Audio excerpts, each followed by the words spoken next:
In this video, we will be going through a brief demonstration of Syspro's time tracking and scheduling. To start, we want to focus on a few key areas that you will be seeing throughout this demonstration. First, there is one kiosk, or what we call quick start mode, where most end users will be using the system to log in and allocate their time to a specific job and operation. Second, today, we will be going through a demonstration of the administration side of the application, which will allow a supervisor or administrator to do any reporting or approvals of those specific transactions that are collected by the end user. A couple key things to note on this initial screen is that this is a web-based application allowing you to deploy it across multiple different devices throughout your environment and giving you ultimate flexibility in how you allow users to access this with the utmost security that Syspro can provide. To start, we're going to be going through our kiosk mode. This kiosk mode allows you to leverage different types of devices out on the workshop floor where different users can stop and collect their time and apply what job and operation they're supposed to be working on. We're going to enter my employee's PIN number, which could also be used as our BOM employee ID, and we will enter into the system to allow us to do the next step, which gives us a few different things that we can do. Syspro's time tracking scheduling also allows us to do very minor capabilities for time and attendance.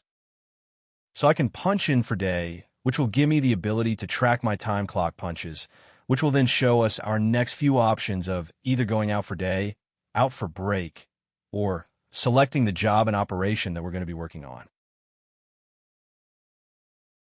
This system does allow for a lot of flexibility in how we enter the information in. You can scan a barcode where you can manually select from a list. You can also type in the job information as is required. We're going to select Start Job. I'm going to be able to search through the job list of what specific job number that I would like to work on. I will then be able to select the operation and be prompted with additional information for me to apply. Prompts are an ability to collect additional values for ultimate reporting, such as the machine ID for which machine we're working on and the specific work center that we're working in.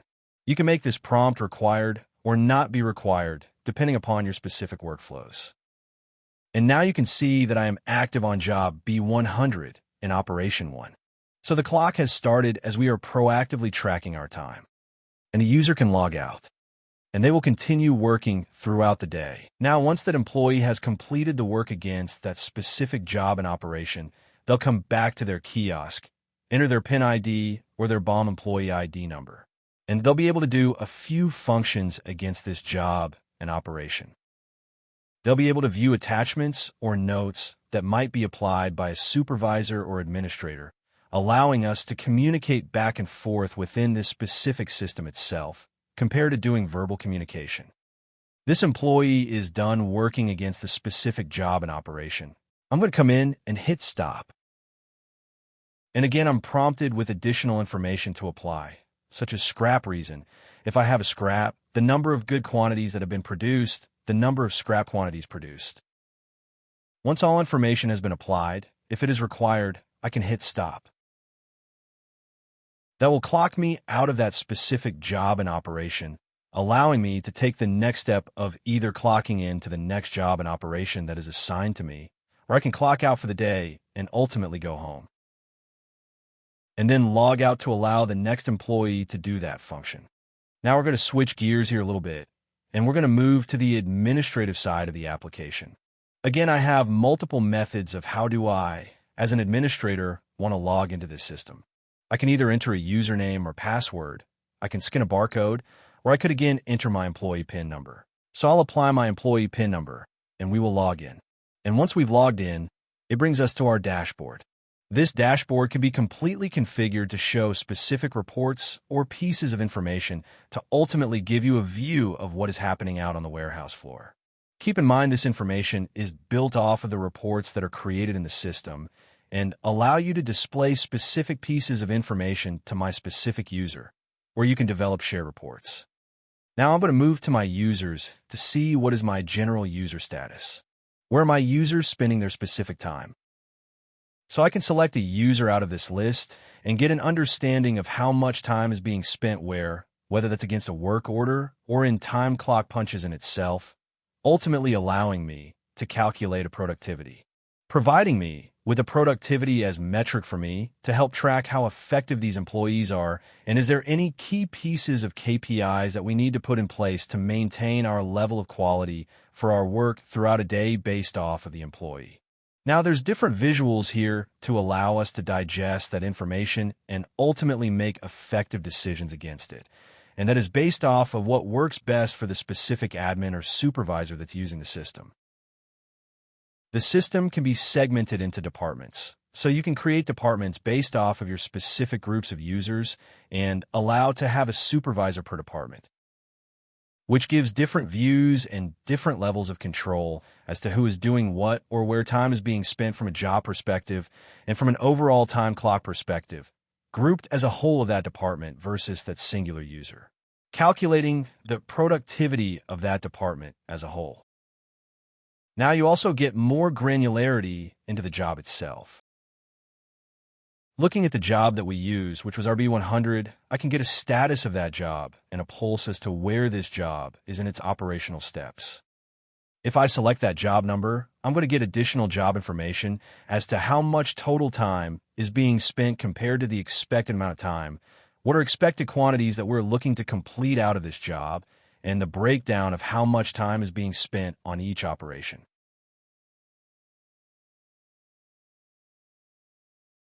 You can drill into that next operation to get further insight as to the progress, the efficiency, and the overall quality of this job, and all of the transactions that have been spent by those groups of employees that you do have.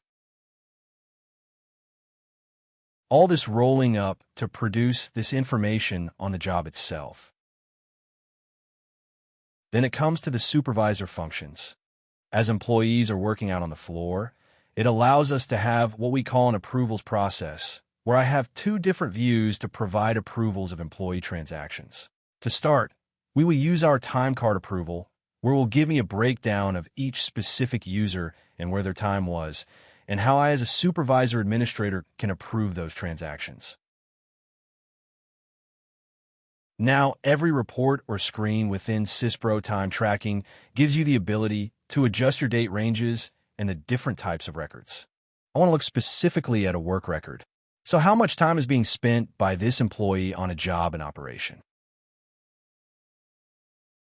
We're going to drop down against Eric Adams, and we're going to look at the specific amount of time he has spent against a job and operation. If we believe each transaction is valid in the amount of total time, we can select Approve against that transaction. Once it's approved, that's when it has updated the system to post the transaction. The approvals process is meant to be there to allow control for supervisors and administrators to understand exactly how much time is being spent, allow them to report against it before it updates the ERP system. So giving it further control on where users are spending their time and keeping our ERP system as clean as possible. This view allows for us to have those KPIs, where we do want to understand how productive and efficient our employees are, and the different timeline or weekly overviews to understand what that employee has done within that given date range. An employee can also go through what we call group punches. A group punch is very much driven toward a supervisor, where a supervisor can select multiple employees within a group of users or department and be able to assign them the work that they're supposed to do and clock them into a specific job and operation. Here we're going to select RB100, select the operation that these employees are going to work on, and clock them in. This helps save time from large groups of employees on the floor waiting at each kiosk to clock into a specific job and operation. I'll be able to streamline by having a supervisor control this. Same thing for clocking users out. I can select those key transactions, select them, and save and clock them out.